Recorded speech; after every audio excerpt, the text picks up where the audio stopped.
Hello everyone, আশা করি তোমরা সকলে ভালো আছো। তোমাদের সকলকে স্বাগত জানাই ম্যাথ ডায়েরিতে।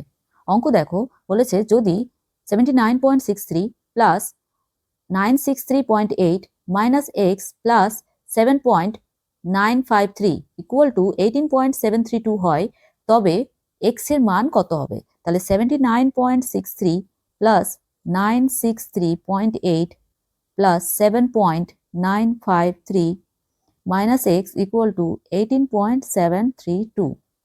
তাহলে এটা প্লাস করলে কত হবে?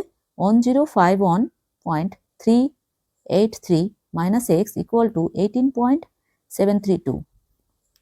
বা তাহলে কত হবে এখানে? মাইনাস এক্স ইকুয়াল টু, আচ্ছা মাইনাস এক্স এখানে না লিখে এখানে ডিরেক্ট করে দেবো 1051.383 মাইনাস 18.732, বা এক্স ইকুয়াল টু হবে কত? 1032.651। তাহলে অ্যান্সার হচ্ছে আমাদের সি নম্বর অপশন 1032.651।